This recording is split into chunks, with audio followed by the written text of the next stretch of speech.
நிறைய பேர் இங்கே சினிமாக்காரங்க முன்னாடி போகிறாங்கன்னா ஒரு வெறுமை உள்ளே இருக்குது மக்கள்கிட்ட. ஒரு பர்பஸ் இல்லை, ஒரு அடையாளம் இல்லை, அதை அது காட்டுது.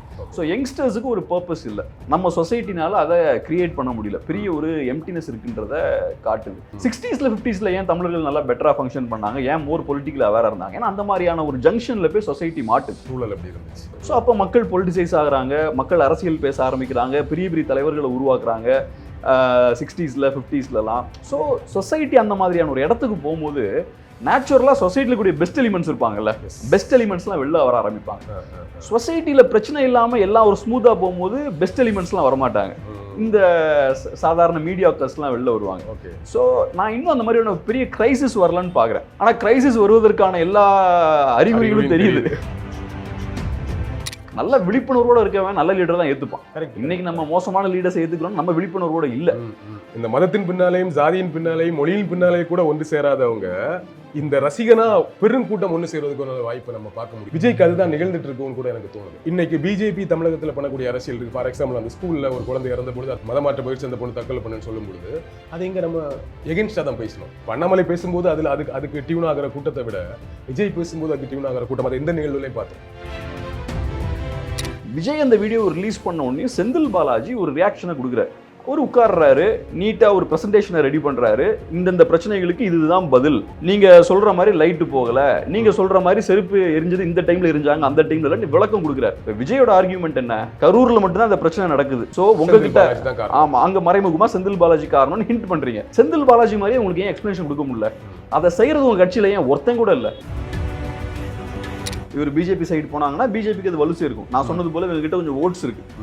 இப்போ இவரை பார்க்கறதுக்கு ஆயிரக்கணக்கான பேர் வராங்கன்னா இந்த கூட்டம் போலிங் பூத்துக்கு போய் ஓட்டும் போடும், அதுல எந்த மாற்று கருத்தும் இல்லை. ஆனா ஐடியாலஜியை ஸ்ப்ரெட் பண்ற ஸ்ட்ரென்த் தான் கிடையாது தவிர ஓட் போடுற ஸ்ட்ரென்த் இருக்கு. அந்த ஓட்டெல்லாம் அந்த பக்கம் ஷிஃப்ட் ஆகும். இப்போ நடக்கிற விஷயங்கள் வச்சு பார்த்தா மேபி ஒரு பிஜேபி சைட் போறது கூட வாய்ப்பு இருக்கு. ஏன்னா இப்போ பாஜக உள்ள என்டர் ஆகுறாங்க. பாஜக உள்ள என்டர் ஆனாங்கன்னா திமுக மேலேயும் அழுத்தம் போட முடியும், விஜய் மேலேயும் அழுத்தம் போட முடியும். திமுகவை நீங்க என்ன பண்ணீங்கன்னு கேட்கலாம், விஜய்க்கு மறைமுகமாக அழுத்தம் போடுவாங்க. ஏன்னா விஜய் பொறுத்தளவில் ஆன்டி டிஎம்கே பாலிடிக்ஸ் பேசக்கூடியவர், டைரக்டாக அவர் அட்டாக் பண்ண மாட்டாங்க, மறைமுகமாக விஜய் மேலேயும் அழுத்தம் போடலாம். விஜய் தனியாக இருக்கிற வரைக்கும் திமுகவுக்கு விஜய் லாபம். ஆனால் விஜய் அந்த சைடு போயாச்சுன்னா அது திமுகவுக்கு ஹெவியாக அது பேக் ஃபயர் ஆயிரும். பெரிய காம்படிஷனை கிரியேட் பண்ணும். காம்படிஷன்றதை விட அது சொல்லிடலாம், திமுக தோத்துருவாங்கன்னு சொல்லிடலாம். ஏன்னா ஆன்டி டிஎம்கே ஓட்ஸ் எல்லாமே கன்சால்டேட் ஆயிரும். ஓகே ஓகே, பிரச்சனையே இருக்காது. அதுக்கப்புறம் அவங்களுக்கு ஆன்டி டிஎம்கே ஓட்ஸ் இப்போ நல்லா இன்க்ரீஸும் ஆயிருக்கு. விஜயோட தேவை திமுகவுக்கும் இருக்கு, பாஜகவுக்கும் இருக்கு. விஜயோட தேவை ரெண்டு பேருக்கும் இருக்கு.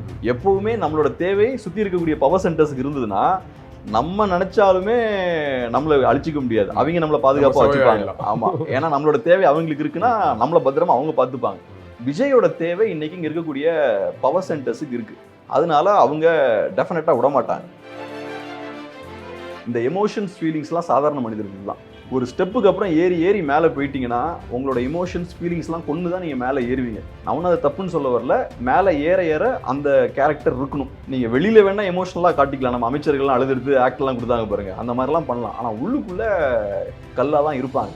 ஏன்னா சொல்லுவாங்கல்ல, மேலே இட்ஸ் வெரி லோன்லி அப் இந்த டாப்புமாங்கல்ல. ஸோ விஜய்லாம் டாப்பில் இருக்கார், மைக்கேல் ஜாக்சன் மாதிரி டாப்பில் இருக்கார். அவருக்கு யாரும் ஃப்ரெண்ட்ஸ் இருக்க மாட்டாங்க, எமோஷனல் சப்போர்ட் யாரும் இருக்க மாட்டாங்க. ஸோ அப்போ இந்த சாதாரண மனிதர்களுக்கு இருக்கக்கூடிய அந்த எமோஷன்ஸ்லாம் கொண்டுட்டு தான் நீங்கள் மேலே ஏற முடியும். வணக்கம். வணக்கம், எப்படி இருக்கீங்க? நல்லா இருக்கேன், நீங்கள் எப்படி இருக்கீங்க? நல்லா இருக்கேன், மகிழ்ச்சி. திரும்ப நேர்காணல் செய்கிறதுல சந்தோஷம். நம்ம கரூர் இஷ்யூ தெரியும், அதை தொடர்ந்து பல டிஸ்கஷன் நடந்துட்டு இருக்கு, விவாதங்களாக மாறிட்டு இருக்கு. அடுத்தடுத்த கட்டத்தை நோக்கி விவாதம் நகர்ந்துட்டே இருக்கு. பிஜேபி அணி உள்ள வர்றாங்க, அவர் பிஜேபியில் சேருவாரா, கூட்டணி போயிடுவாரான்னு ஒரு டாக் வருது. அவர் வீடியோ ரிலீஸ் பண்ணுறதுக்கு முன்னாடி இருந்த சாஃப்ட் கார்னர்ஸ் மற்ற லீடர்ஸ்க்கு இப்போ மாறிடுச்சு. அந்த வீடியோனால கொஞ்சம் டிஸ்டர்ப் ஆயிருக்காங்க. அந்த வீடியோவில் அவர் தன்னை பொறுப்பேற்றுக்காத விதம் பலரையும் டிஸ்டர்ப் பண்ணியிருக்கு, ஆடியன்ஸையும் கொஞ்சம் டிஸ்டர்ப் பண்ணியிருக்கு, பொதுமக்களையும் டிஸ்டர்ப் பண்ணியிருக்குன்னு சொல்லலாம். ஸோ இப்படி பல விஷயம் நடந்துட்டு நம்ம பேசலாம். அதுக்கு முன்னாடி நான் ஒரு விஷயத்துல ஆரம்பிக்கலாம்னு நினைக்கிறேன். இந்த மாப் மென்டாலிட்டின்னு சொல்லுவாங்க, மந்தை மனநிலை அப்படின்னு சொல்லுவாங்க. நம்ம அதை கொச்சையா பேச வேணாம், பட் அப்படி ஒரு மென்டாலிட்டி இருக்கு. நல்லதா இருந்தாலும் கெட்டதா இருந்தாலும் ஏதோ ஒரு வகையில எல்லாருமே சேர்ற ஒரு சீக்கிரமா ஒரு விஷயத்துக்கு பின்னாடி சேர்ற ஒரு மென்டாலிட்டி இருக்கு. விஜய் நடிகராகவே அதை பார்த்தவர், அவருக்கு ஒரு பெரிய ரசிகர் கூட்டம் இருந்தது. திடீர்னு ஒரு பெரிய நிகழ்வா அரசியலுக்கு வர்றது நடக்கும் பொழுது அந்த கூட்டம் ஒட்டுமொத்தமா தேட்டருக்கு போற கூட்டம் போகாத கூட்டம் எல்லாம் சேர்ந்து ஒரு பெருங்கூட்டமா அவருக்கு பின்னாடி போற ஒரு சூழலை பார்த்தோம். ஒரு வகையில் இந்த நிகழ்வுக்கு அந்த மாப் மென்டாலிட்டியும் ஒரு காரணம்னு நான் புரிஞ்சுக்கிறேன். இது கல்ச்சராகவே இருக்குது நம்ம ஊரில். இன்னைக்கு வந்த கதை கிடையாது.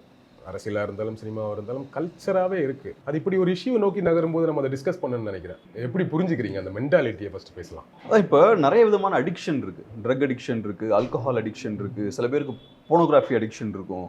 அதே மாதிரி இது ஒரு அடிக்ஷன். ஸோ இப்போ ஏன் அடிக்ஷன் வருது? நம்மக்கிட்ட சில எம்டினஸ் இருக்கும்போது இந்த அடிக்ஷனை யூஸ் பண்ணி நம்ம அதை ஃபில் பண்ணிடுறோம் இல்லையா?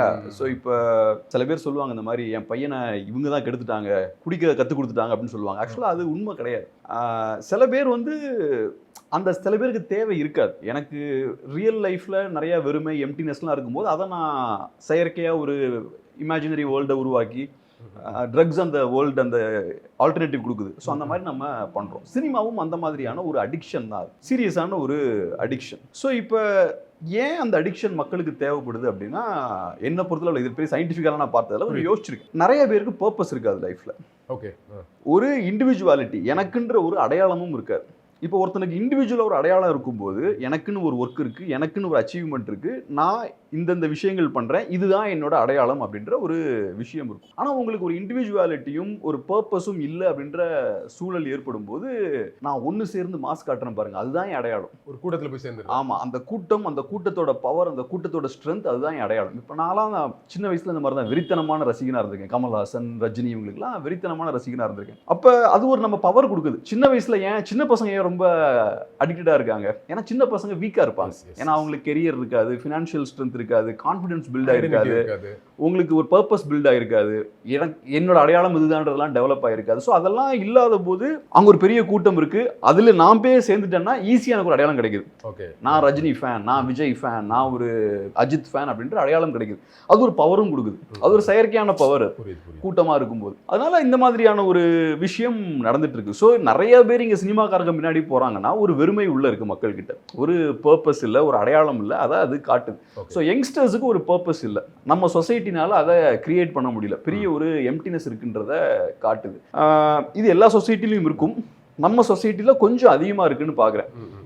இப்போ மற்ற வெஸ்டர்ன் சொசைட்டிலாம் போயிட்டோம்னா வேற நிறைய அடிக்ஷன்லாம் இருக்குது, அதனால இந்த அடிக்ஷன் அந்த அளவுக்கு இருக்காது. பட் நம்ம சொசைட்டியில் மற்ற அடிக்ஷன்லாம் கொஞ்சம் கம்மியாக இருக்கனால இந்த அடிக்ஷன் பயங்கர அதிகமாக இருக்குது, இந்த நடிகர்களுக்கு முன்னாடி போகிற அடிக்ஷன். பட் எல்லாத்தையும் ஒரு கண்ட்ரோலில் இருக்கணும், கண்ட்ரோலில் மீறி போகும்போது டிசாஸ்டர் வரதுக்கான வாய்ப்பு இருக்குது. ஸோ எக்ஸாக்டாக அந்த விஷயம் தான் இப்போ நடக்குது. இந்த மாப் மென்டாலிட்டி ஒரு டிசாஸ்டரில் போய் விட்டுருக்கு. எஜுகேஷன் நம்ம ஏதோ ஒரு வகையில் நம்மளை பண்படுத்தணும் நம்புறது.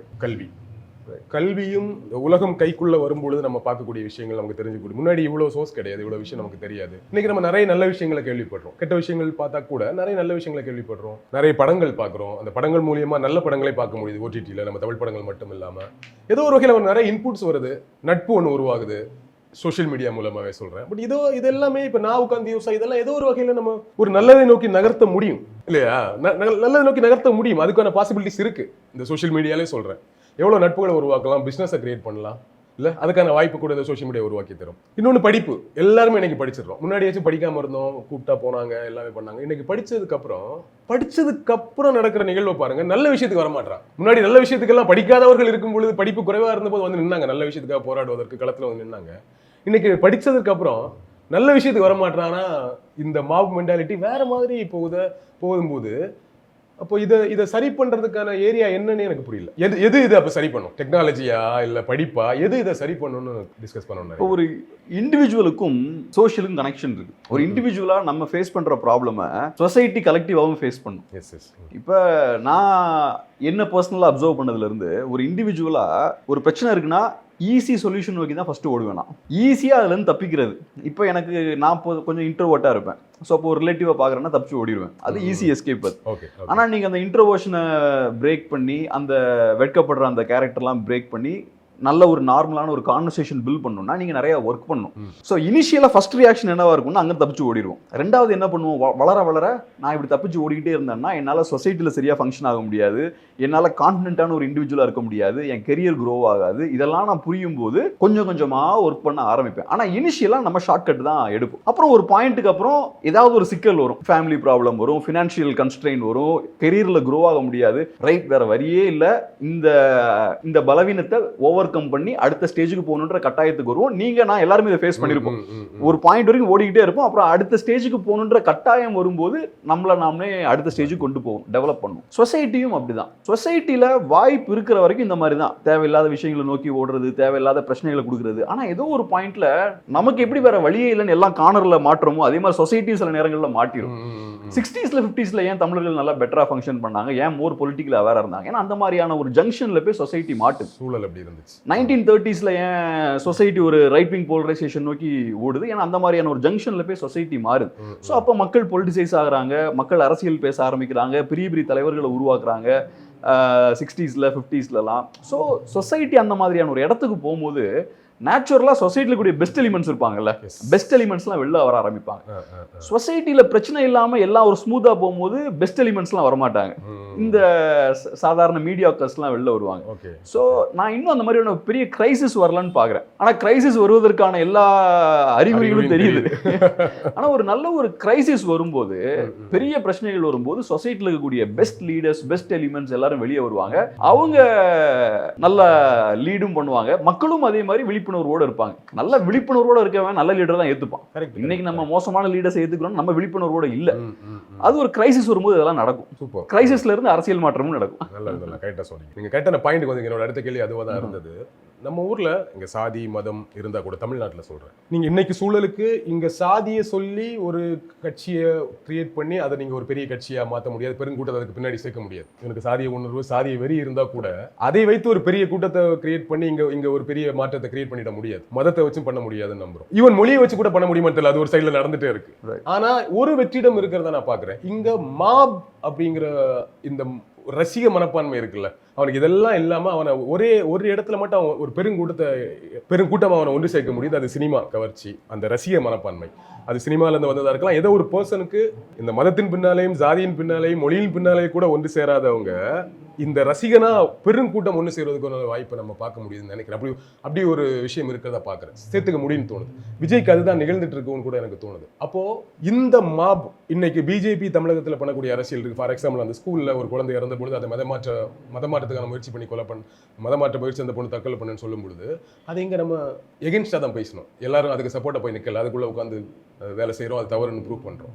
இப்போ அது மாதிரியான ஒரு நிகழ்வு இங்க வருதுன்னா, ஒருவேளை இன்னைக்கு பேசிட்டு இருக்க தியரி படி விஜய் பிஜேபியுடன் இணையாமல் பின்னணியிலிருந்து பிஜேபி அவங்களை இயக்குனா, அந்த மாதிரி ஸ்டேட்மெண்ட், அண்ணாமலை சொல்லக்கூடிய ஸ்டேட்மெண்ட், அவர் இவ்வளவு நாள் பண்ண ஸ்டேட்மெண்ட்டை விஜய் பேசினார்னா இது என்ன மாதிரி நிகழுமோன்னு ஒரு எண்ணம் எனக்கு இருக்கு. இந்த பெருங்கூட்டம் அதுக்கு பின்னாடி போயிடும் இல்லையா? அண்ணாமலை பேசும்போது அதுக்கு டியூன் ஆகிற கூட்டத்தை விட விஜய் பேசும்போது அதுக்கு டியூன் ஆகிற கூட்டம், அதை எந்த நிகழ்வுலையும் பார்த்தோம். என்ன பொறுத்தளவுல இந்த மாப் இருக்காங்க இல்லையா, அதுவும் இந்த ரசிகர் கூட்டம் வந்து இது ஒரு செயல்திறனற்ற ஒரு கூட்டமாக தான் பார்க்குறேன். எனக்கு இந்த கூட்டத்து மேலே பெரிய ரெஸ்பெக்டும் கிடையாது, பெரிய பயமும் எனக்கு இந்த கூட்டத்து மேலே இல்லை.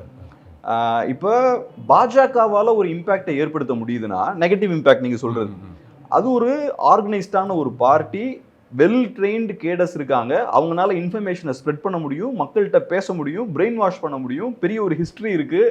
இதெல்லாம் இருக்கிறனால அந்த பார்ட்டியால் இப்படி ஃபங்க்ஷன் ஆக முடியுது. இப்போ நான் ஒரு சின்ன எக்ஸாம்பிள் சொல்கிறேன். இப்போ ஒரு பெரிய ஒரு டிசாஸ்டர் நடந்திருக்கு, 41 பேர் உயிரிழந்திருக்காங்க. இந்த டிசாஸ்டரை ஏற்படுத்தினது டிவிகேன்ற ஒரு கட்சி. இப்போ ஒரு பிரச்சனை உங்கள் கையில் இருக்குது, நீங்கள் என்ன பண்ணணும்? ரியாக்ட் பண்ணணும், ஏதாவது ஒரு வகையில் ரியாக்ட் பண்ணணும், அந்த இஷ்யூவை நீங்கள் ஹேண்டில் பண்ணணும். இந்த கட்சியில் இருக்க எல்லாரும் ஒளிஞ்சிருக்காங்க. தலைவர் பேசுகிறாரு, அரையும் குறையுமா, டைரெக்டாக பேசாமல் மறைமுகமாக பேசுகிறாரு. ஸோ நீங்கள் ஒரு பிரச்சனையை உருவாக்கியிருக்கீங்க, அந்த பிரச்சனையை கூட உங்களால் டீல் பண்ண முடியல. இப்படிப்பட்ட ஒரு கட்சியால் எந்த இஷ்யூவையும் எடுத்து எதுவுமே பண்ண முடியாது. இது கம்ப்ளீட்டா செயலற்று செயல்திறனே இல்லாத ஒரு கட்சி இது. ஸோ இந்த கூட்டத்தை வச்சு உருப்படியா எதுவும் பண்ண முடியாது. இந்த கூட்டத்தால ஒன்னே ஒண்ணுதான் பண்ண முடியும், ஓட்டு போட முடியும். 100 பேர் இருக்காங்கன்னா 100 ஓட்டு போடுவாங்க. அதுக்கு நிறைய லிமிடேஷன்ஸ் இருக்கு. நல்ல ஒரு பொலிட்டிக்கல் கேடர்ஸ் இருக்கக்கூடிய பார்ட்டி என்னன்னா, கையில 100 பேர் இருந்தாலும் 1000 பேரை இன்ஃப்ளூயன்ஸ் பண்ணுவான். எதையாவது பேசுவான், சண்டைக்கு போவான், அதுமா இதுமா.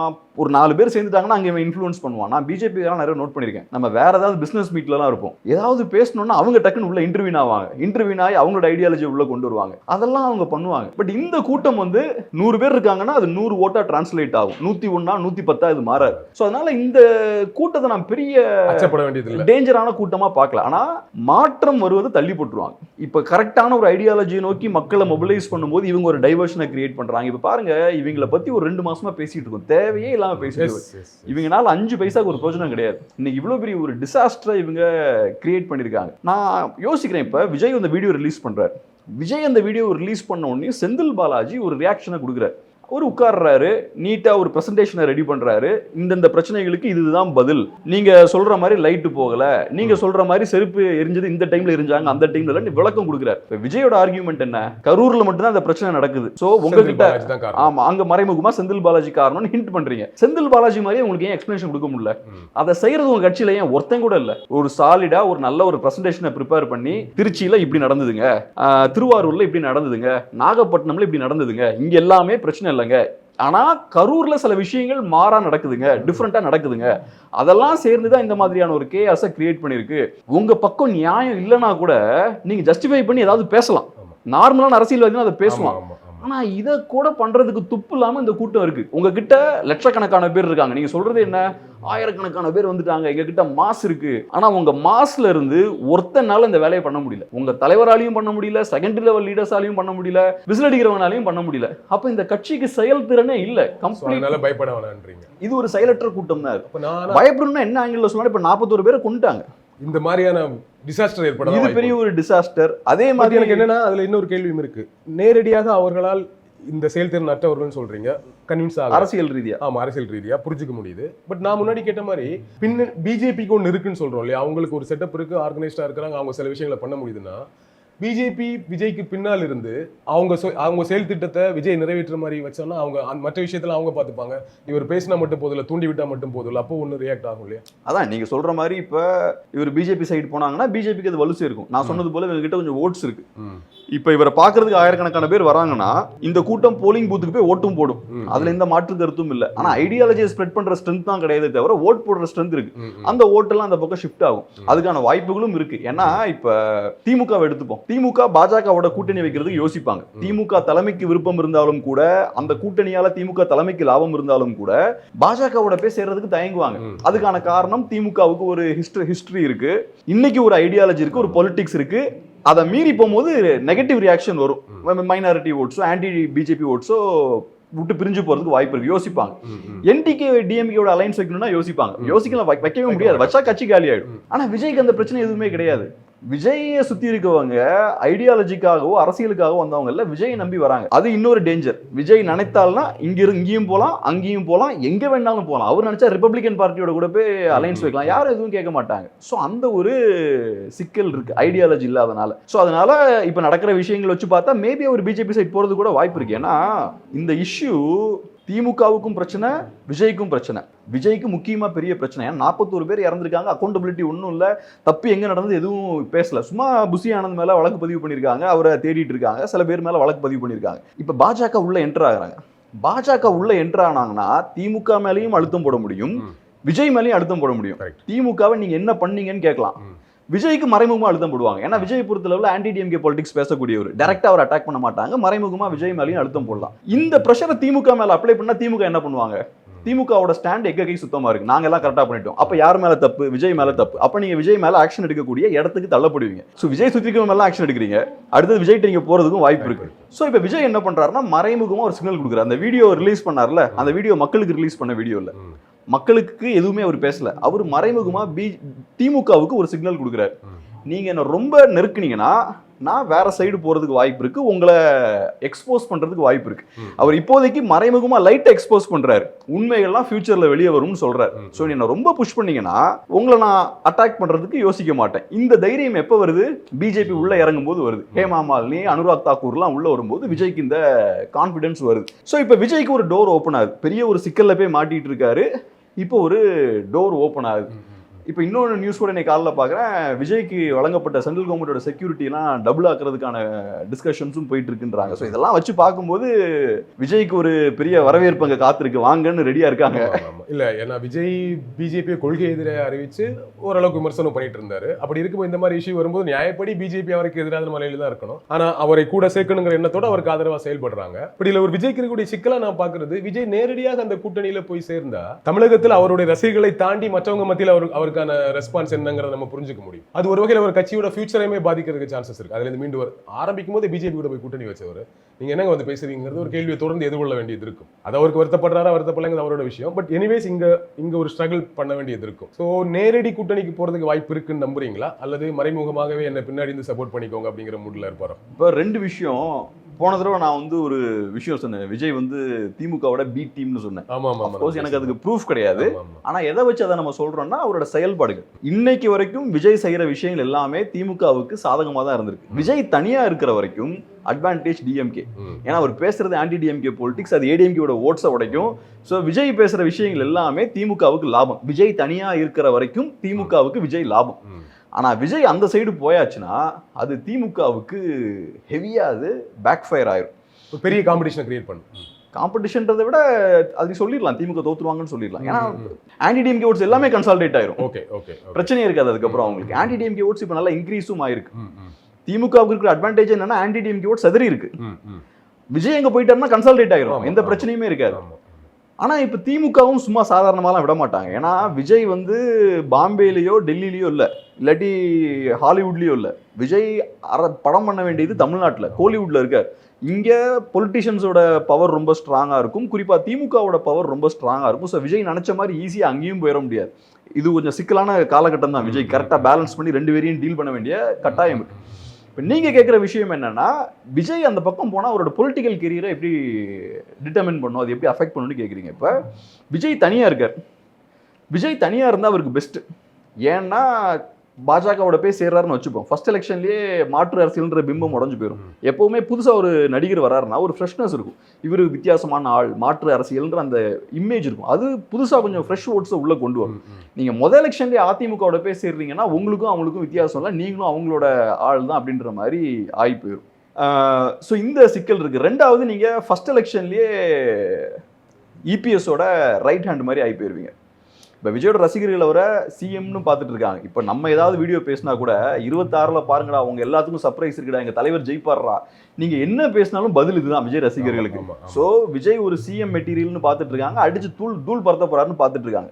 நீங்கள் ஃபர்ஸ்ட் எலெக்ஷன்லேயே அங்கே போய் சேர்ந்தீங்கன்னா உங்கள் ரசிகர்களுக்கும் விஜய் இப்படி ஒரு எடுபடி மாதிரி அங்கே போய் நிற்கிறாரு, இவங்களோட ரைட் ஹேண்ட் மாதிரி இருக்காங்களேன்னு பார்ப்பாங்க. பட் அதெல்லாம் தாண்டி நம்ம பார்ப்போம் விஜய் என்ன மாதிரியான சிச்சுவேஷனில் இருக்காருன்னு தெரில. ஒன்று கிளியராக தெரியுது, அந்த சம்பவம் நடந்ததுக்கு அப்புறம் விஜய திமுக எதுவும் பண்ணல. விஜய் மேல ஒரு வழக்கு கூட பதிவு பண்ணல, விஜய விசாரிக்கல, எதுவுமே பண்ணல. விஜய கம்ஃபர்டபுளா வச்சிருக்காங்க. அங்க இருந்து விஜய சேஃபா சென்னைக்கு கொண்டு வந்து வீட்டுல உட்கார வச்சு காவலும் கொடுத்துருக்காங்க. விஜய டச்சே பண்ணல. விஜய் சுத்திரிக்காட்டுல தான் மெதுவா அடிக்கிறாங்க. அதே மாதிரி விஜயும் குவைட்டா இருக்காரு. விஜயும் பாத்தீங்கன்னா 3 நாள் கழிச்சு தான் பேசுறாரு. அவரோட கட்சியையும் அமைதியா வச்சிருக்காரு. திமுகவுக்கு எதிராக எதுவும் பண்றதுக்கு அவங்களையும் அலோவ் பண்ணல. ஸோ ரெண்டு பேருமே இப்போதைக்கு ட்ரூஸ்ம்பாங்கல்ல, சண்டை போடாம அமைதியா தான் இருக்காங்க. இது பிரேக் ஆகுதான்னு வெயிட் பண்ணி பார்ப்போம். நம்ம திமுக விஜய் எதுவுமே பண்ணல, அவர் கொஞ்சம் சேஃபா தான் வச்சிருக்குங்கிறது ஓகே. விஜயும் எதுவுமே பண்ணலன்னு நம்ம புரிஞ்சுக்க முடியுமா? அவருடைய ஆதவர்ஜுனா போட்ட ட்வீட் ஆகட்டும், சோஷியல் மீடியாவில் விஜயோட தொண்டர்கள் ரசிகர்கள் பரப்பின விஷயங்கள் ஆகட்டும், இது ப்ரீ பிளான் மர்டர் அப்படி இப்படின்னு சொல்றது முழுக்க அப்புறம் விஜய் வந்த வீடியோலேயே கரூரில் மட்டும் ஏன் நடந்துச்சுன்னா பேசுறது முழுக்க திமுக எதிரான ஒரு வேலை தானே நடந்துட்டு இருக்கு. சார், இப்போ நீங்க டிவிகே இடத்துல வேற ஒரு கட்சி இருக்குன்னு வச்சுப்போமே, பாஜகவோ அதிமுகவோ இருக்குன்னு வச்சுப்போம். அப்படிலாம் அந்த சூழல் வரக்கூடாது, அப்படி இருக்குன்னு வச்சுப்போம். இந்த மாதிரி உட்கார்ந்துருப்பாங்கன்னு நினைக்கிறீங்களா? கட்சி தலைவர் பேசியிருப்பாரு, கட்சி கீழே இருக்க செகண்டரி லெவல் லீடர்ஸ் எல்லாருமே பேசுவாங்க. முடிஞ்ச அளவுக்கு நம்ம கட்சியை டிஃபெண்ட் பண்ணணும் எல்லாம் யோசிப்பாங்க. இல்லைங்க எங்க பக்கம் தாங்க நியாயம் இருக்கு, அந்த பக்கம் தாங்க தப்பு இருக்குன்ற மாதிரி பேசுவாங்க. சர்ப்ரைஸ் என்னன்னா, இந்த சம்பவம் நடந்ததுக்கு அப்புறம் செகண்டரி லெவல் லீடர்ஸா இருக்கலாம், பேச்சாளர்களா இருக்கலாம், எல்லாம் யாரையுமே காணும், எல்லாம் போன் ஸ்விட்ச் ஆஃப் பண்ணிட்டு ஓடிட்டாங்க. என்னோட புரிதல் என்னன்னா, அவங்க எல்லாம் பேசுறதுக்கு ரெடியா தான் இருப்பாங்க. அவங்களுக்கு என்னங்க, எதையாவது பேசலாம், பேசுறதுக்கு அவங்க ரெடியா தான் இருப்பாங்க. பட் இருந்தாலும் ஏதோ ஒரு இன்ஸ்ட்ரக்ஷன் மேல இருந்து வந்திருக்கு, குவைட்டா இருங்க, எதுவும் பேச வேண்டாம் அப்படின்ற இன்ஸ்ட்ரக்ஷன் வந்திருக்கு. விஜய் பேசுறதுமே டைரக்டா அவர் யாரையுமே குற்றம் சொல்லலையே. அவரு ஒன்றும் செந்தில் பாலாஜி எல்லாம் விமர்சிக்கலாம் இல்ல, அவரு ஹிண்ட் பண்றாரு, கரூர்ல மட்டும் இப்படி நடந்திருக்கு, எல்லா உண்மையும் மக்களுக்கு தெரியும். எல்லா உண்மையும் மக்களுக்கு தெரியும், எதுக்கு வீடியோ? யார் இங்க ஒர்க் பண்றாங்கன்னு பாத்தீங்கன்னா, டிவிக்கு ஆதரவு பத்திரிகையாளர்கள் சில பேர் விஜயை சப்போர்ட் பண்ணி பேசுறாங்க. அதே மாதிரி கட்சி ஆதரவாளர்கள், விஜய் சப்போர்ட்டர்ஸ்னு வச்சுக்கலாமே, அவங்க கொஞ்சம் வீடியோஸ் போடுறாங்க. அவங்கெல்லாம் இவங்க கண்ட்ரோல் மீறி செயல்படுறாங்க. ஆனா விஜய் கண்ட்ரோல் இருக்கக்கூடிய பார்ட்டியும் விஜய் கண்ட்ரோல் இருக்கக்கூடிய செகண்டரி லெவல் லீடர்ஸும் பேச்சாளர்களும் ரியாக்ட் பண்ணல. இதை எப்படி புரிஞ்சுக்கிறதுன்னு எனக்கு தெரியல. வேற எந்த கட்சியா இருந்தாலும் உயிரை கொடுத்து தான் சண்டை போட்டிருப்பாங்க. பட் கம்ப்ளீட்டா குவைட்டா இருக்காங்க, எந்த ஆக்ஷனும் இல்லாம ரியாக்ஷனும் இல்லாம அமைதியா இருக்காங்க. இது அவரு இது பயந்து அமைதியா இருக்காங்களா, இல்ல அவரோட ஆர்டர் சொல்லி அமைதியா இருக்காங்களா, அல்லது ஒட்டுமொத்தமா இதை எப்படி ஹேண்டில் பண்றதுன்னே தெரியாம குழம்பி போயிருக்காங்களா? அப்படிதான் புரிஞ்சுக்கிறோம்னு நினைக்கிறேன் நிறைய பேர். பட் நீங்க சொல்றது விஜயே இல்ல நம்ம டிஎம்கே டிஸ்டர்ப் பண்ண வேணாம் அமைதியா இருங்கன்னு சொல்ற மாதிரி ஒன்று சொல்றீங்க. நான் சொன்ன ஆங்கிள் புரிஞ்சுக்கணுமா, நீங்க சொல்ற ஆங்கிள் புரிஞ்சுக்கிறது? என்னோட லார்ஜர் பாயிண்ட் என்னன்னா, விஜய்க்கும் டிஎம்கேவுக்கும் அண்டர்ஸ்டாண்டிங் இருக்கு. ஓகே, நிஜமாவே விஜய் திமுகவுக்கு எதிரான ஒரு அரசியல்வாதினா இதை வாய்ப்பா பயன்படுத்தி நீங்க விஜயை காலி பண்ணிருக்கலாம். பொலிட்டிக்கலா அவரோட பொலிட்டிக்கல் கெரியர் ஒரு முடிவு கொண்டு வந்திருக்கலாம். ஆனா திமுக அந்த மாதிரிலாம் எதுவும் பண்ணல. மாறா திமுக என்ன பண்றாங்க, ப்ரொடெக்ஷன் கொடுக்குறாங்க விஜய்க்கு. வேற யாரும் இவ்வளவு ஃப்ரீயா அலோவ் பண்ணிருக்க மாட்டாங்க. முதல்ல திருச்சியில அவர் ரோட் ஷோ பண்ணதா இருக்கட்டும், அதுக்கப்புறம் திருவாரூர் போனதா இருக்கட்டும், நாகப்பட்டினம் போனதா இருக்கட்டும், ஃப்ரீயா அலோவ் பண்றாங்க விஜய. எனக்கு தெரிஞ்சு யாரும் இந்த மாதிரி நடிகரை அலோவ் பண்ணிருக்க மாட்டாங்க. போற இடத்துலலாம் பிரச்சனை, ஏர்போர்ட் ப்ராப்பர்ட்டி டிஸ்ட்ராய் பண்றாங்க, ஆம்புலன்ஸ் போக முடியல, 50க்கும் மேற்பட்டவர்கள் மயங்கி விடுறாங்க, பக்கத்துல கடைகள் டிஸ்ட்ராய் ஆகுது, டிராபிக் ஜாம் ஏற்படுது, பக்கத்துல இருக்க வீடுகள் மேல ஏறி சேட்டை பண்றாங்க. இது எல்லாத்தையும் தாண்டி பர்மிஷன் கொடுக்குறாங்க. ஒரு 10 hours கம்ப்ளீட்டா பப்ளிக் நியூசன்ஸ் அவங்க ஏற்படுத்துறாங்க. யாராவது இப்படி கொடுப்பாங்களா? ஸோ ஸ்டார்டிங்ல இருந்தே விஜய்க்கு ஃப்ரீயா உங்களுக்கு பிடிச்சதெல்லாம் பண்ணுங்க அப்படின்ற மாதிரி அனுமதியை கொடுக்குறாங்க. அதுக்கப்புறம் கரூர்ல இந்த சம்பவம் நடக்குது. ஸோ திமுக அப்ப இருந்தே சாஃப்டா தான் விஜய்கிட்ட இருக்காங்க. வெளியில தான் 2 பேரும் சண்டை போட்டுக்கிற மாதிரி இருக்காங்களே தவிர ஃப்ரீயா அலோவ் பண்றாங்க. இப்பவும் பாருங்க, இந்த சம்பவம் நடந்ததுக்கு அப்புறமும் விஜய் தலையில ஒரு தலைக்கு மேல பெரிய கத்தி தொங்கிட்டு இருக்கு. இன்னொரு ஆங்கிள் யோசிக்கணும். இப்ப விஜய் மேல இவங்க விஜய் மேல ஒரு கேஸ் ஃபைல் பண்ணி அவர் அரெஸ்ட் பண்ண போற மாதிரி அவர் ரொம்ப நெருக்கடி கொடுத்தாலும், பொதுவாகவே நம்ம தமிழ்நாட்டில் இருக்கக்கூடிய ஒரு சிந்தனை ஓட்டத்தின்படி திமுக பாத்தீங்களா விஜய் காலி பண்றதுக்கு அவர் மேலே மொத்த பழியையும் போட்டு அவர் அரெஸ்ட் பண்ற லெவலுக்கு போறாங்க, ப்ரெஷர் கொடுக்குங்க மாதிரி. அது ஒரு மாதிரி திமுகவுக்கு எதிராகவும் திரும்பக்கூடிய ஒரு வாய்ப்பு இருக்குங்கிறதால கூட கொஞ்சம் கவனமா இருக்காங்க. விஜய் மட்டும் சீண்டாம இருக்காங்க, புரிஞ்சுக்கலாமா? அதுக்கு ஒரு வாய்ப்பு இருக்குல்ல? மேபி ஒரு வாய்ப்பு இருக்கலாம். சில பேர் அந்த ஆர்குமெண்ட்டை முன்வைக்கிறாங்க. நான் என்ன யோசிக்கிறேன்னா, தமிழ் மக்கள் எல்லாருமே விஜய் ரசிகர்களோ ஜெனரல் சினிமா ரசிகர்களோ கிடையாது. இப்ப சோசியல் மீடியால விஜய் ரசிகர்கள் ரொம்ப ஆக்டிவா இருக்காங்க.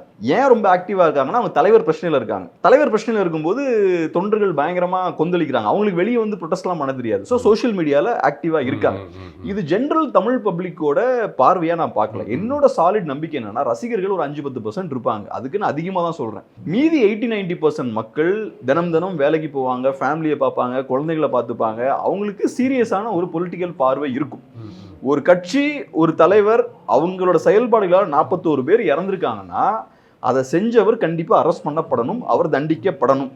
அந்த விஷயம் 100% நடக்கணும். ஸோ அது நடக்கிறதால யாரும் கவலைப்பட மாட்டாங்க. மேபி இந்த 5-10% ரசிகர்கள் ஐயோபியோன்னு கத்தலாம்.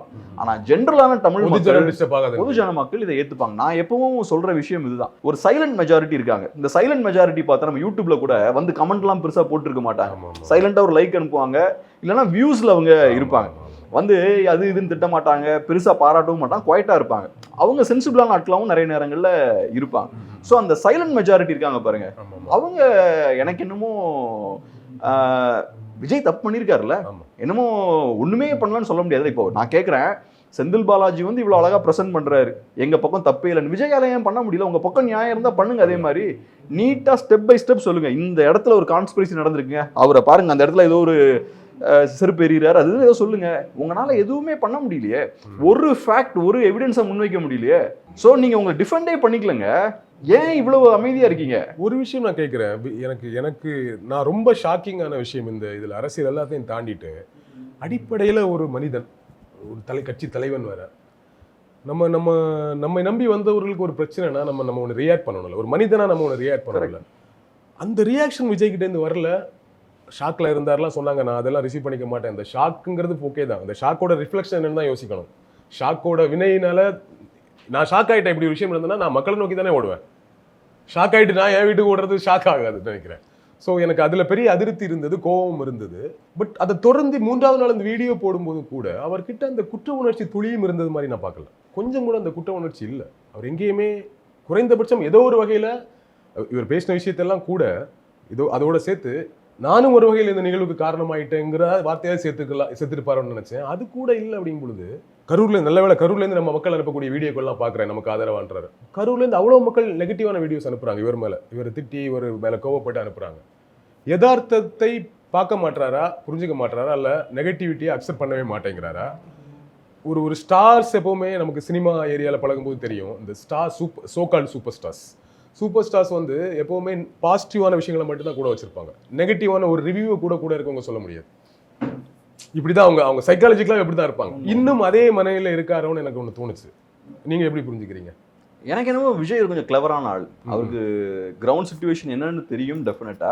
பட் பொறுப்பேற்க கூடாது அப்படின்ற ஒரு இடத்துல அவர் இருக்காரு. ஏன்னா அவர் ஒரு பெரிய ஸ்டார், அவர் ஒரு பெரிய ஹீரோ, எல்லாரும் அவர் ஹீரோவா பாக்குறாங்க.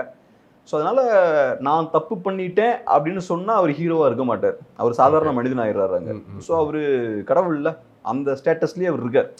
ரெண்டாவது ஷாக் ஆயிட்டாரு. ஷாக் ஆனா பேரலைஸ் ஆயிடுவாங்க. அதுக்கப்புறம் அந்த ரியாக்ட் பண்ண மாட்டாங்களா? ஷாக்னாலே அதானே, அப்படியே என்ன பண்றதுன்னு தெரியாது. அப்படி நீங்க இருக்கீங்கன்னா நீங்க லீடர் கிடையாது. லீடரா இருக்கிறதுக்கு உங்களுக்கு தகுதி கிடையாது. ஒரு லீடர்னா என்ன பண்ணணும்னா கிரைசிஸ் சிச்சுவேஷன்ல மக்களை லீட் பண்ணும். லீட் பண்றவன் தான் லீடர். ஒரு கிரைசிஸ் நடக்குது, 41 பேர் இறந்துருக்காங்க. குறைந்தபட்சம் அங்க இருக்கிற செருப்பையாவது பொறுக்கி ஓரமா போடுறதுக்கு அறிவு இருக்கணும் நமக்கு. ரோடு ஃபுல்லா அசிங்கமா இருக்கு, அதையாவது கிளீன் பண்ணுவோம். அந்த அளவுக்காவது அடிப்படையான செயல்திறன் நமக்கும் நம்ம கட்சிக்கும் இருக்கணும். இது கூட இல்லை, ஒண்ணுமே பண்ண முடியல. அந்த ஃபேமிலி மெம்பர்ஸை பெருசா பார்த்து அவங்களுக்கு எதுவும் செய்ய முடியல, டேமேஜ் கண்ட்ரோல்ல ஈடுபட முடியல, எதுவுமே பண்ண முடியல. உங்களுக்கு அப்ப மக்களை லீட் பண்ண முடியல, உன் கட்சிக்காரனை லீட் பண்ண முடியலன்னா குறைஞ்சபட்சம் அரசியல் ஆதாயத்தை யோசிச்சு கூட அங்க போய் நிற்க முடியல. கமர்ஷியல் பார்ட்டின்னு அப்படிதானே பண்ணுவாங்க, ஏதாவது ஒரு ஸ்டண்ட் ஏதாவது பண்ணுவாங்க. எதுவுமே பண்ண முடியல. நீங்க சொன்ன மாதிரி பேரலைஸ் ஆகி தான் இருக்காங்க. லிட்டரலா டாப் டு பாட்டம் இந்த கட்சி பேரலைஸ் ஆகிருக்கு. இந்த கட்சி எதுக்கு? பேசாம வீட்டுல இருக்கலாம்ல. உங்களுக்கு தான் அரசியல் கிடையாது, பேசுறதுக்கு ஒன்றும் கிடையாது. சும்மா இந்த ரோட் ஷோன்ற பேர்ல 10 நிமிஷம் பேப்பரை பார்த்து படிக்கிறதுக்கு ஊர்ல இருக்க எல்லாவனுக்கும் பிரச்சனையை கொடுக்குறது. இப்ப 41 பேர் இறந்துருக்காங்க. உங்களோட அரசியலால ஒருத்தனுக்கு ஒரு லாபம் கிடையாது. ஆனா ஸ்டார்டிங்ல இருந்து நஷ்டம் நிறைய ஏற்பட்டு இருக்கு. இறப்புன்றது இப்ப நடக்கல, ஸ்டார்டிங்ல இருந்தே இறப்பு நடந்துட்டு இருக்கு. ஸ்டார்டிங்ல இருந்தே மக்கள் பாதிக்கப்பட்டு இருக்காங்க. இதுக்கு பேசாம வீட்லயே உட்காரலாம்ல. உங்களால யாருக்கும் பிரயோஜனம் இல்லை, குறைந்தபட்சம் பிரச்சனையாவது பண்ணாம இருக்கலாம். சோ அதனால இந்த கூட்டம் பார்த்தோம்னா, இந்த அரசியல் இல்லாத இந்த கூட்டம் வந்து பெரிய ஒரு டேமேஜை ஏற்படுத்தியிருக்காங்க இந்த இஷ்யூல. 41 people டெத்ன்றது சாதாரண விஷயம் கிடையாது. நான் சொல்ல வர்றேன், இப்போ இப்படி ஒரு இஷ்யூ வரும்போது ஒரு மனிதன், நீங்க ஹீரோ, அரசியல்வாதி என்ன பொறுத்தவரை ஹீரோவா இருக்க வேண்டியது இல்லை. அவன் மக்களோட மக்களா இருக்கணும், அவன் மக்களுக்கானவனா இருக்கணும். அதுக்கு தானே வர்றோம். ஸோ நான் இங்க வந்து நான் ஹீரோவா தான் இருப்பேன் அப்படிங்கிற தன்மை இருக்குல்ல, இந்த தன்மையிலேருந்து மாறுற பக்கமே தெரியல. அவர் தன்மையிலேருந்து மாறுவார்னு கூட புரிஞ்சுக்க முடியும். மாற மாட்டார் போல, இப்படி தான் அப்படிங்கிற மாதிரி. ஏன்னா இந்த இஷ்யூலேயே தன்மை இழக்காதவர் வந்து எப்போ மாறுவார்? இதோட நான் நிறைய பேர் இறக்கணுமா என்னன்னு நமக்கு தோணுது. ஸோ இது எதை நோக்கி நகர்த்தும்? கட்சிக்கும் அவருக்குமே சொல்றேன், இந்த குணம், இந்த தன்மை. விஜய் ஸ்டார்டிங்லேருந்து ஒரு பொலிட்டிஷனாக நான் பார்க்கலங்க. இப்போதைக்கு அவருக்கு ஒரு ஃபியூச்சர் இருக்குன்னு நான் பார்க்குறேன். டெம்பரரியாக ஒரு ஃபியூச்சர் இருக்கு. ஏன்னா விஜயோட தேவை திமுகவுக்கும் இருக்கு, பாஜகவுக்கும் இருக்கு. விஜயோட தேவை 2 பேருக்கும் இருக்கு. எப்பவுமே நம்மளோட தேவை சுத்தி இருக்கக்கூடிய பவர் சென்டர்ஸ்க்கு இருந்ததுன்னா நம்ம நினைச்சாலுமே நம்மளை அழிச்சிக்க முடியாது. அவங்க நம்மளை பாதுகாப்பா வச்சுப்பாங்க. ஆமா, ஏன்னா நம்மளோட தேவை அவங்களுக்கு இருக்குன்னா நம்மளை பத்திரமா அவங்க பார்த்துப்பாங்க. விஜயோட தேவை இன்னைக்கு இங்க இருக்கக்கூடிய பவர் சென்டர்ஸுக்கு இருக்கு. அதனால அவங்க டெஃபினட்டா விட மாட்டாங்க. டெம்பரரியா இருக்கு. அட்லீஸ்ட் 29 வரைக்கும் அவருக்கு இருக்கு. 20, ஏன்னா இப்போ ஒரு 26ல ஒரு 5-10% ஓட்ஸ் வாங்கினாருன்னா 29லயும் அவருக்கு வேல்யூ இருக்கும். ஆனா அதை தாண்டி அவருக்கு பெரிய பொலிட்டிக்கல் வேல்யூ இருக்குமான்னு எனக்கு தெரியல. ஏன்னா கொள்கை சித்தாந்தம் இல்லாத ஒரு கட்சியால ரொம்ப தூரம் போக முடியாது. இன்னைக்கு பாஜகலாம் எடுத்துக்கிட்டீங்கன்னா பேசிக்ல இருந்து ஆர்எஸ்எஸ் பேக்ரவுண்ட்ல இருந்து ஸ்லோவா ஸ்டெப் பை ஸ்டெப்பா வளர்ந்து இவ்வளவு தூரம் வந்திருக்காங்க. அதே மாதிரிதான் இங்க திராவிட கட்சிகளும் எடுத்துட்டீங்கன்னா ஸ்டெப் பை ஸ்டெப்பா திராவிட ஐடியாலஜியை ஃபர்ஸ்ட் ஃபவுண்டேஷன் போட்டு ஸ்லோவா வளர்ந்து வராங்க. அந்த ஐடியாலஜிலாம் ஏன் வளருதுன்னா அந்த கட்சிகளுக்குலாம் ஒரு ஐடியாலஜி இருந்தது. ஐடியாலஜியே இல்லாம விஜய் மட்டும் நம்பி வரீங்கன்னா ஃபர்ஸ்ட் எலெக்ஷன்ல ஒரு இம்பாக்ட் ஏற்படுத்த முடியும். அதுக்கப்புறம் நீங்க இருக்க மாட்டீங்க. ரெண்டாவது நீங்க சொன்ன அந்த ஒரு பாயிண்ட் இருக்கு இல்லையா, இப்ப நம்ம வீட்டுல ஒரு விருந்து வைக்கிறோம், ஒரு 50 பேரை இன்வைட் பண்றோம். வர வழியில ஒருத்தருக்கு ஏதோ ஒன்று ஆயிடுச்சு, ஒரு சின்ன ஒரு மைனர் ஆக்சிடென்ட் ஏதோ ஆயிடுச்சுன்னு வச்சுப்போம். உடனே நம்ம எவ்வளவு பதறுவோம். சரி, நம்மளை பாக்குறதுக்காக வரார், இப்படி ஆகி போச்சு, ஸோ அதுக்கு நம்ம பொறுப்பேற்போம். எங்களை பார்க்க வர இப்படி ஆகி போச்சு, அவர் நார்மலா வந்திருக்க மாட்டார், நம்ம இன்வைட் பண்ணி தான் வர ஆரம்பிக்கிறார். நமக்கு அது நம்ம அது குற்றம் பண்ணல, பட் இருந்தாலும் அதை தார்மீக பொறுப்பெடுப்போம். அவரை வீட்டில் போய் நம்ம சந்திப்போம், என்கரேஜ்மெண்ட் கொடுப்போம், எல்லாமே பண்ணுவோம், வருத்தப்படுவோம். ஆனா விஜய்க்கு பார்த்தோம்னா அவரை நம்பி வராங்க, அவர் இன்விடேஷனை ஏற்று வராங்க. 41 பேர் இறந்துருக்காங்க, ஆயிரக்கணக்கான பேர் பாதிக்கப்பட்டிருக்காங்க, ஹாஸ்பிட்டல் அட்மிட் ஆயிருக்காங்க. பட் இருந்தாலும் நான் தப்பு பண்ணிட்டேன்னு அவர் சொல்ல முடியல. இன்ஃபேக்ட் இதுல மிகப்பெரிய தவறுன்றது அவர் சைட்ல தான் இருக்கு. புஷி ஆனந்த் ஒன்றும் கிடையாதுங்க. இப்ப புஷி ஆனந்த் தப்பு பண்ணியிருக்காருன்னு வச்சுப்போம், அவர் மேல வழக்கு பதிவு பண்ணிருக்கீங்க. புஷி ஆனந்த் மேல தப்பு இருந்தா எப்படி விஜய் மேல தப்பு இல்லாம இருக்கும்? புஷி ஆனந்தை விட விஜய்க்கு தானே பொறுப்பு அதிகம். விஜயை பார்க்க வந்தாங்களா, புஷி ஆனந்த பார்க்க வந்தாங்களா, 6 வருஷம் பார்க்க வந்தாங்களா, இவர் விஜயை பார்க்க வந்தாங்களா? ஸோ அதனால இது இவங்க பண்ற விஷயங்கள் எதுவும் லாஜிக் இல்லை. விஜயும் நான் இறங்கி போக மாட்டேன் அப்படின்றதுல அவரும் ஸ்ட்ராங்கா இருக்கார். நீங்க சொன்ன விஜய்க்கு ஆதரவு இருக்கக்கூடிய அந்த 5 to 10% தாண்டி இங்க சைலண்ட் கிரௌட் ஒன்று சொன்னீங்களே, அந்த கிரௌடு இந்த விஜயோட இந்த ஆட்டிடியூட்னால டிஸ்டர்ப் ஆயிருப்பாங்களா? சிந்திக்க தெரிந்த எல்லாருமே டெஃபினட்டா டிஸ்டர்ப் ஆவாங்க. இப்ப சில பேர் இருப்பாங்க, ரிலிஜியஸ் ஃபெனட்டிக்ஸ் இருப்பாங்க, அவங்களுக்கு மதத்து மேல அதீத பற்று இருக்கும். அவங்ககிட்ட நீங்க என்ன சொன்னாலும் எதுவும் ஒர்க் அவுட் ஆகாது. ஹிந்து, முஸ்லீம், கிறிஸ்டின் எல்லா மதத்துக்கும் இந்த மாதிரி ஆட்கள் இருப்பாங்க. சிலவங்க வெறித்தனமான சினிமா பைத்தியங்களா இருப்பாங்க. அவங்களுக்கும் அதே தான், நம்ம என்ன சொன்னாலும் அவங்களுக்கு ஆர்குமெண்ட்ஸ்லாம் ஏத்துக்க மாட்டாங்க. அவங்கள பொறுத்தளவு எனக்கு கண்மூடித்தனமா ஒருத்தர் மேல எனக்கு பற்று இருக்கு, சப்போர்ட் தான் பண்ணுவேன்.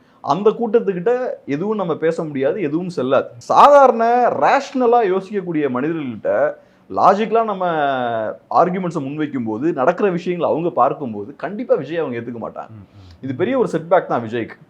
இன்னொரு விஷயம், இப்போ பல நேரங்களில் ஜெயலலிதா அவர்கள் சில விஷயம் இது மாதிரி நிகழ்வுகள் ரொம்ப அடமண்டா இருப்பாங்க அப்படின்னு நம்ம பார்த்துருக்கிறோம், கேள்விப்பட்டிருக்கிறோம். பட் ஆட்சியில இருந்து ஆட்சியில இல்லாம இருக்கும் பொழுது இது மாதிரி நிகழ்வுலாம் தாண்டி திரும்ப நம்மளால ஆட்சிக்கு வர முடியுங்கிற ஒரு நம்பிக்கை இருக்கும். அந்த செட்டப் வேற. ஒன்ஸ் நம்ம அதிகாரத்துக்கு வந்துட்டோம், இல்ல ஒரு முக்கியமான எதிர்க்கட்சியா இருக்கிறோம்னா அந்த செட்டப் வேற. இந்த டேமேஜை வந்து சரி பண்ணி நம்ம திருப்பி வந்துட முடியுங்கிற வேலையை அவங்களுக்கு தெரியும், செய்வாங்க. திமுக இருந்தாலும் சரி, அதிமுக இருந்தாலும் சரி. பட் இப்போ நம்ம ஆட்சிக்கே வரல, இப்பதான் தொடங்கி இருக்கிறோம். தொடங்கி இருக்கும் போதே நான் அந்த ஒரு மென்டாலிட்டியில இருப்பேன், நான் இதை ஒத்துக்க மாட்டேன்னு நினைக்கிறது பெரிய டேமேஜை கொடுத்துருமோன்னு தோணுது. சப்போஸ் அவர் இன்னைக்கு முதலமைச்சராக இருக்கிறாரு, இந்த ஆட்சியில் ஒன்று நடந்துருச்சு, அப்போ இவர் இப்படி ரியாக்ட் பண்ணி 6 மாசத்துல ஆட்சி கவிழ்ந்தா கூட திருப்பி மக்கள் மறந்துடுவாங்க, திருப்பி வந்துட முடியும். பட் பயணம் ஆரம்பிக்கிறதுக்கு முன்னாடியே, அதிகாரத்தில் போறதுக்கு முன்னாடியே நடக்குது இல்ல. இப்போ விஜயை பொறுத்தளவுல அவரோட அந்த சினிமா இமேஜ்ல ரொம்ப கவனமா இருக்காரு. ஸ்டேஜ்ல பேசும்போதும் ஒரு சினிமாக்கார மாதிரி தான் பேசுறாரு, சினிமா ஸ்டார் மாதிரியே தான் அவரோட அந்த சினிமா இமேஜை நிஜ உலகத்திலையும் அவரு மெயின்டைன் பண்றாரு. நான் ஏற்கனவே சொன்ன மாதிரி நீங்க ஒரு ஸ்டார் அப்படின்ற இடத்துல இருக்கும்போது நீங்க பண்ண தப்பெல்லாம் ஏத்துக்க முடியாது, அப்புறம் நீங்க கடவுளாவே இருக்க முடியாது, மக்கள் உங்களை சாதாரணமா பார்க்க ஆரம்பிப்பாங்க.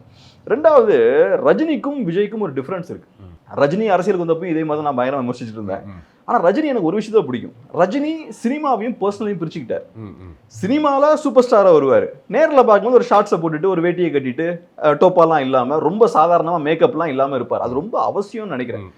நிஜமான ரஜினி யாருன்றது மக்களுக்கு தெரியும். ஓவரால் இந்தியாவிலே அதை பண்றது அவர் மட்டும்தான். ஆமா. சோ மக்கள் பார்க்கும்போது ஸ்கிரீன்ல பாக்குற ரஜினி தான் நிஜமான ரஜினி நினைச்சுக்க கூடாது. நிஜமான ரஜினி வேற, அவர் சாதாரண மனிதர், 70 இயர்ஸ் ஆச்சு, சோ வயதான ஒரு மனிதர்.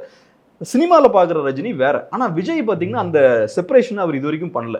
ஸ்கிரீன்ல வர விஜயும் ஒண்ணுதான், அதே மாதிரி நம்ம பாக்குற ஆமா கேம்பெயினுக்கு வர விஜயும் அதே சூப்பர் ஹீரோ விஜய் தான் அப்படின்ற இமேஜை அவர் மெயின்டைன் பண்ணிட்டு இருக்காரு. இதை நான் எப்படி பாக்குறேன்னா, அவர் கண்டிப்பா சினிமால திரும்ப அவரு ரிட்டர்ன் போறதுக்காக தான் ரெடியா இருக்காரு. அவரு அந்த சாப்டரை மூடல. இந்த கான்ஃபிடன்ஸ் அவர் கொடுத்தது யாருன்னா கமல்ஹாசன். கமல்ஹாசன் விஜயகாந்த் மாதிரி இல்ல. விஜயகாந்த் சினிமாவை விட்டுட்டு அரசியலுக்கு வராரு, கம்ப்ளீட்டா அவர் கெரியர் காலி ஆயிடுச்சு. ஆனா கமல்ஹாசன் பார்த்தா பொலிட்டிக்ஸுக்கு வராரு, வேலையை பாக்குறாரு, அப்புறம் சினிமாலையும் ஸ்கோர் பண்றாரு. விஜய்க்கு அந்த கான்ஃபிடன்ஸ் அங்கிருந்து தான் வந்திருக்குன்னு பாக்குறேன். டெஃபினட்டா அவரு 26க்கு அப்புறம் சில படங்கள் பண்ணுவாரு, 29க்கு அப்புறம் அவர் கண்டிப்பா படம் பண்ணுவார். ஸோ அந்த இமேஜை அவர் ரொம்ப கான்சியஸா அவரு மெயின்டைன் பண்றாரு. ஹீரோ இமேஜை உடைக்க வேணும்னு பாக்குறாரு. இந்த ஹீரோ இமேஜை உடைக்கிறது நாளைக்கு நம்ம பிசினஸ் பாதிப்பை ஏற்படுத்துன்னு நினைக்கிறாரு. எனக்கு என்ன இவ்வளவு அவர் வெளில வந்து பேசுறது எனக்கு ரொம்ப ஆச்சரியமா இருக்கு. ஏன்னா விஜயோட அந்த பிராண்ட் வந்து பெரிய எக்ஸ்பென்சிவான பிராண்ட். நம்ம ஏற்கனவே போனவரையும் பேசணும்னு நினைக்கிறேன். அதை அவர் ஓவர் எக்ஸ்போஸ் பண்றாங்க. இப்ப செகண்ட் சாட்டர்டே மீட்டிங் போறாரு, போகும்போது கூட்டம் கம்மியா இருக்கு. கூட்டம் கம்மியா இருக்கும்போது என்ன ஆகுது, விமர்சனங்கள் வர ஆரம்பிக்குது, பாரு விஜய் கூட்டம் கம்மியாயிருச்சுன்னு. தேர்ட் சாட்டர்டே என்ன பண்றாங்க, கரூர்ல கூட்டத்தை மொபிலைஸ் பண்றதுக்கான வேலைகள் ஃபுல்லா பாக்குறாங்க. 6 மணி நேரம் வெயிட் பண்ண விடுறாங்க, ஃபுல் ஸ்ட்ரென்த்தை காட்டணுன்ற நோக்கத்துல செயல்படுறாங்க. சோ கூட்டம் கம்மியாகுதுன்னா விஜய்க்கு டிஸ்டர்ப் ஆகுது. ஏன் விஜய்க்கு டிஸ்டர்ப் ஆகுது? ஏன்னா ஒரு சினிமாக்காரரை பொறுத்தளவுல ஹவுஸ் ஃபுல் காட்டணும். நான் ஒரு மீட்டிங் நடத்தினா எனக்கு ஃபுல் கூட்டம் வரணும், ஆடியோ லான்ச் நடத்தினா கூட்டம் வரணும், நான் நடந்து போகும்போது 2 சைடும் ஆரவாரம் இருக்கணும். அது கம்மியாச்சுனாலே என் இமேஜ் டேமேஜ் ஆயிரும். ஸோ நான் மாசா தான் இருக்குன்றதை ப்ரூவ் பண்ணும். அப்படி பண்ணும்போது அதை நீங்க என்டர்டெயின்மெண்ட் ஸ்டேஜ்ல ப்ரூவ் பண்ணா பரவாயில்ல, பொலிட்டிக்கல் அரீனால அதை ப்ரூவ் பண்ணும்போது டிசாஸ்டர்ல போய் முடிஞ்சிருச்சு. உணர்ந்து பாரா, அவர் வெளியே ஒத்துக்க வேணாம், அவரோட ஈகோ தடுக்கலாம், அந்த இமேஜ் காலி ஆகலாங்கிறதுனால அவர் அப்படியே இருக்கலாம். ஆனா மனதளவுல இதை அவர் உணர்ந்திருப்பாரு, இதுக்கப்புறம் இதை சரி பண்ணுவாரு அப்படின்னு நம்ம நம்பலாமா? விஜய் கிட்ட அதை எதிர்பார்க்கலாமா? என்னோட அனுபவத்துல நான் பார்த்தது என்னன்னா, நல்லது கெட்டது இந்த சென்டிமெண்டல் வேல்யூஸ்லாம் இருக்குல்ல, அவர் மனசுக்கு கஷ்டப்படும், நம்ம இதை பண்ணோம்னா அவருக்கு பாதிப்பு ஏற்படும், இப்படி நடந்துட்டோமே, இந்த எமோஷன்ஸ் ஃபீலிங்ஸ்லாம் சாதாரண மனிதர்களுக்கு தான். ஒரு ஸ்டெப்புக்கு அப்புறம் ஏறி மேலே போயிட்டீங்கன்னா உங்களோட எமோஷன்ஸ் ஃபீலிங்ஸ்லாம் கொண்டு தான் நீங்கள் மேலே ஏறுவீங்க. நான் ஒன்றும் அதை தப்புன்னு சொல்ல வரல, மேலே ஏற அந்த கேரக்டர் இருக்கணும். நீங்கள் வெளியில் வேணால் எமோஷனலாக காட்டிக்கலாம், நம்ம அமைச்சர்கள்லாம் அழுதுடுத்து ஆக்டெல்லாம் கொடுத்தாங்க பாருங்க, அந்த மாதிரிலாம் பண்ணலாம். ஆனால் உள்ளுக்குள்ளே கல்லாக தான் இருப்பாங்க. ஏன்னா சொல்லுவாங்கல்ல, மேல it's very lonely up in the டாப்புமாங்கல்ல. ஸோ விஜய்லாம் டாப்ல இருக்கார், மைக்கேல் ஜாக்சன் மாதிரி டாப்ல இருக்கார். அவருக்கு யாரும் ஃப்ரெண்ட்ஸ் இருக்க மாட்டாங்க, எமோஷனல் சப்போர்ட் யாரும் இருக்க மாட்டாங்க. ஸோ அப்போ இந்த சாதாரண மனிதர்களுக்கு இருக்கக்கூடிய அந்த எமோஷன்ஸ் எல்லாம் கொண்டுட்டு தான் நீங்கள் மேலே ஏற முடியும். நிறைய மனிதர்களால் மேலே ஏன் ஏறி போக முடியாதுன்னா, நான் சொன்ன அந்த இமோஷன்ஸ், ஃபீலிங்ஸ் இதெல்லாம் இருக்கும். அதெல்லாம் இருக்கும்போது நீங்கள் விஷன் நம்ம ஃப்ரெண்டாக இருக்கார், நம்ம அவருக்கு எதுவும் பண்ணக்கூடாது, அவருக்கு அப்படிலாம் யோசிப்பாங்க. மற்ற பெரிய சக்ஸஸ்ஃபுல்லான ஆட்கள்லாம் பார்த்தீங்கன்னா யோசிக்காமல் கழுத்தில் கத்திச்சு ஏறிக்கிட்டே இருப்பாங்க. கமல் ஒரு கவிதை சொல்லுவார், பெரும் கவி நகர்கையில் சிறு கவி சாவான். எனக்கு நகரவும் பயம் இல்லை, சாகவும் பயம் இல்லை. அதாவது நகர் நினைச்சா நகர்ந்துருவேன், சின்ன கவி சாவதை பற்றி எனக்கு பயம் கிடையாது, வருத்தம் கிடையாது. பெரிய நம்மளோட பெருசா நகரமும் நான் செத்தா போய் எனக்கு ஒரு வழியும் கிடையாதுங்கிற மாதிரி அது எனக்கு அந்த ஞாபகம் தான் வருது. அந்த அந்த ஆங்கிள் இருப்பாங்க, அந்த மாதிரி இருப்பாங்க இல்ல, நகர்ந்துட்டே இருப்பாங்க, எல்லா எமோஷன்ஸையும் கொண்டு போட்டு. ஆமா, பெரிய இடம்னா அதான் நான் சொன்ன மாதிரி it's lonely in the top. So நீங்கள் டாப்புக்கு போகணும்னு நினச்சிங்கன்னா லோன்லியாக இருக்கிறதுக்கு உங்கள் ஃபீலிங்ஸ் எமோஷன்ஸ்லாம் சப்ரஸ் பண்ணுறதுக்கான அந்த கெப்பாசிட்டி உங்களுக்கு இருக்கணும். இல்லைனா நீங்கள் மேலே ஏறி போக முடியாது. இது அவரோட உணர்வாக இருக்கும். ஆனால் களம் அவருக்கு உண்மையான யதார்த்தத்தை ஒன்று கற்றுக் கொடுக்கணும்ல. அதெல்லாம் சினிமாவில் நீங்கள் வச்சுக்கோங்க. இங்கே வேற ஒன்று நடக்கும், நாங்கள் வேற ஒன்று செய்வோம், இங்கே வேற ஒன்று வேணும். எனக்கு தலைவனாக வர்றவனுக்கு வேற தகுதிகள் வேணும். தவறோ சரியோ என் பக்கத்தில் வந்து நிற்கணும். இன்னைக்கு திமுக அதிமுக தொடர்ந்து வெற்றி பெறுவதற்கான காரணம் என்னன்னா, அதையும் தாண்டி திமுக ஆட்சிக்கு வந்தாலும் ஒரு அதிமுக ஆளு தொடர்ந்து ஜெயிக்கிறாரு, அதிமுக ஆட்சிக்கு வந்தாலும் ஒரு திமுக தொடர்ந்து ஜெயிக்கிற காரணம் அந்த தொகுதியில் அவங்க செய்யக்கூடிய வேலை, மக்களோட கனெக்ட். செந்தில் பாலாஜி மேல 1000 விமர்சனம் சொன்னாலும் அந்த தொகுதியில் அவர் என்னெல்லாம் வேலை செய்யறாருங்கிறது ஒண்ணு இருக்கு. அதனால ஜெயிக்க முடியுது கட்சி மாறினா கூட. இதுதான் ஏன் யதார்த்தம் அப்படிங்கிறத இந்த சமூகம் அவருக்கு புரிய வைக்குமா? அவர் அதை உணர வேணாம். சொன்னது ஒரு நல்ல ஒரு பாயிண்ட். இப்போ ஆர்டி சாரை இன்டர்வியூ பண்ணும்போது அவர் ஒரு பாயிண்ட் சொன்னார். இந்த மாதிரி இன்னைக்கு இவ்வளோ பெரிய ஒரு சம்பவம் நடந்துருச்சு. சாதாரணமாக ஒரு சம்பவம் நடந்தால் கூட எல்லா கட்சிகளும் என்ன பண்ணுவாங்க, லோக்கலில் ஒரு கண்ணீர் அஞ்சலி நடத்துவாங்க. சும்மா ஒரு போஸ்டர் வச்சு ஒரு 4 கேண்டில் வச்சு ஒரு 500 ரூபா செலவழிச்சு ஏதோ ஒன்று பண்ணுவாங்க. நிர்வாகிகள் ஒரு 10 பேர் கூட நின்றுட்டு ஏதோ ஒன்று பண்ணுவாங்க. இந்த கட்சி பெரிய ஆயிரக்கணக்கான பேர் இருக்கிற கட்சி, கோடி மெம்பர்ஷிப் இருக்கிற கட்சி, ஒருத்தனும் இந்த மாதிரியான ஆக்டிவிட்டீஸ்ல ஈடுபடல, எதுவுமே பண்ணல. ஏன் எல்லாம் குவைட்டா இருக்காங்க அப்படின்ற ஒரு விஷயத்த அவரு பேசுறாரு. அது காரணம் என்னன்னா, இந்த கட்சியை பொறுத்தளவுல விஜயே பேசும்போது மதுரையில் என்ன சொல்றாரு, மதுரை சென்ட்ரல் நான் தான் கேண்டிடேட், மதுரை மேற்கு நான் தான் கேண்டிடேட். அப்ப அர்த்தம் என்னன்னா எல்லாமே விஜய் தான். 234 தொகுதியிலையும் விஜய் தான் வேட்பாளர். அப்ப அங்க இருக்க லோக்கல் லீடர்ஸ்க்குலாம் வேல்யூவே கிடையாது.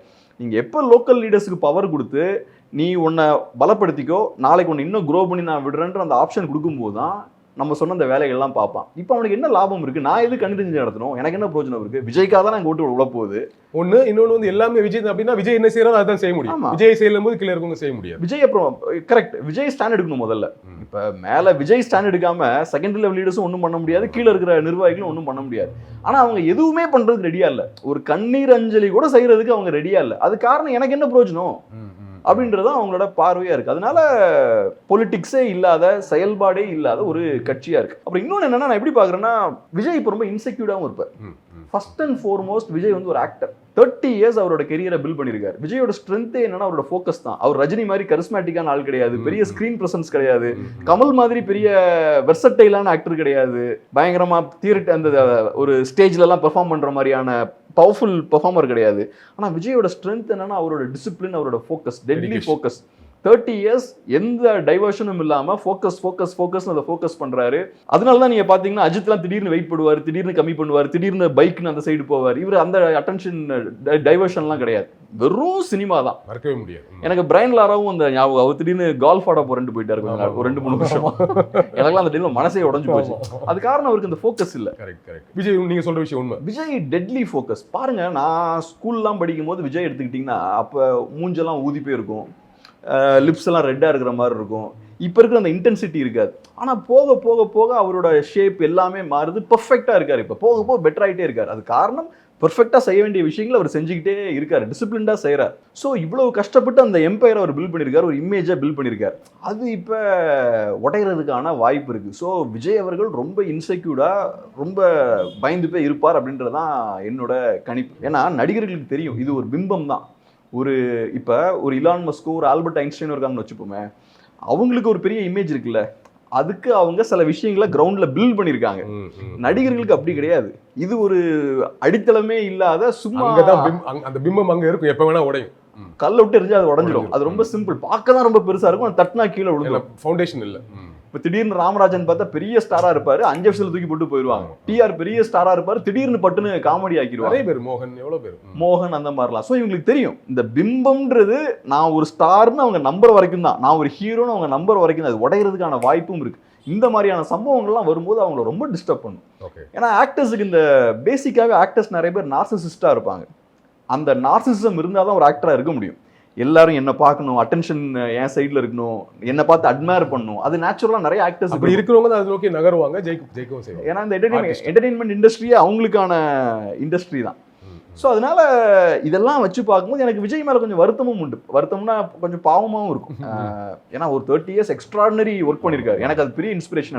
எனக்குலாம் ஃபோக்கஸ் கிடையாது, டிசிப்ளினும் கிடையாது. அதை பார்க்கும்போது பெரிய அச்சீவ்மெண்ட். 30 years ஒர்க் பண்ணி பில்ட் பண்ண விஷயங்கள் எல்லாமே அட் ஸ்டேக். இப்போ ஓகே ஓகே, அது மொத்தமாக கோபுரம் சாஞ்சிருமா அப்படின்ற அந்த இதை ப்ரொடெக்ட் பண்ண வேண்டிய தேவையும் இருக்கு. மைக்கேல் ஜாக்சன்லாம் பார்த்தோம்னா கடைசி வரைக்கும் அவரோட லெகசியை ப்ரொடெக்ட் பண்ணுறது ரொம்ப ஃபைட் பண்ணாரு. அது உடஞ்சிடக்கூடாது அப்படின்றத ரொம்ப கவனமா இருந்தார். ஸோ இன்னைக்கு அந்த சேலஞ்ச் வந்து விஜய்க்கும் இப்போ இருக்கு. ஏன்னா அவர் ஆழம் தெரியாம அரசியல காலை விட்டார். அவங்க ஏதோ விளையாட்டா நினைச்சிட்டு இருந்தாங்க. சும்மா ஸ்டாலின் அங்கிள்னு சொல்றது, நாங்க இப்ப நீங்க சொன்னீங்க அதெல்லாம் செஞ்சு காட்டணும்னு சொல்றது, நக்கலா பேசுறது, மாசா பேசுறது. ஆனா அதை தாண்டி ஒரு சின்ன மிஸ்டேக் பண்ணா 41 பேர் இறப்பாங்க, நம்மளோட லைஃபே பெரிய ஒரு சிக்கல்ல போய் மாட்டிக்குன்ற யதார்த்தம் அவருக்கு புரியல. பொலிட்டிக்ஸ் அதான். பொலிட்டிக்ஸ் வந்து டபுள் எட்ஜ் ஸ்வார்ட். அது இந்த ரெண்டு பக்கமும் சுடக்கூடிய துப்பாக்கி, அது டேஞ்சர் அது. ஸோ அதனால அந்த சீரியஸ்னஸ் புரியாம விஜயும் சரி அவங்க கட்சி தொண்டர்களும் சரி அதுக்குள்ள குதிச்சுட்டாங்க. இன்னைக்கு ஒரு பெரிய ஒரு கிரைசிஸ்ல மாட்டிட்டு இருக்காங்க. பார்க்கலாம் அடுத்தது என்ன, அடுத்தடுத்த நகர்வு அவருக்கு என்ன மாதிரி இருக்குதோ அதை பொறுத்து தான் இந்த கோபுரம் சரிஞ்சு கீழே விழுதா இல்லாத அந்த இதை அப்படியே மெயின்டைன் பண்றாரு அப்படிங்கிறது தெரியும். நல்ல டிஸ்கஷன். நம்ம வெறுமனே இஷ்யூஸ் மட்டும் பேசாம நிறைய விஷயங்களை பேச முடிஞ்சது. ரொம்ப கன்வின்சிங்கான பதிலாகவும் இருந்தது. தேங்க்யூ கேபில், தேங்க்யூ ஸோ மச். ரொம்ப நன்றி.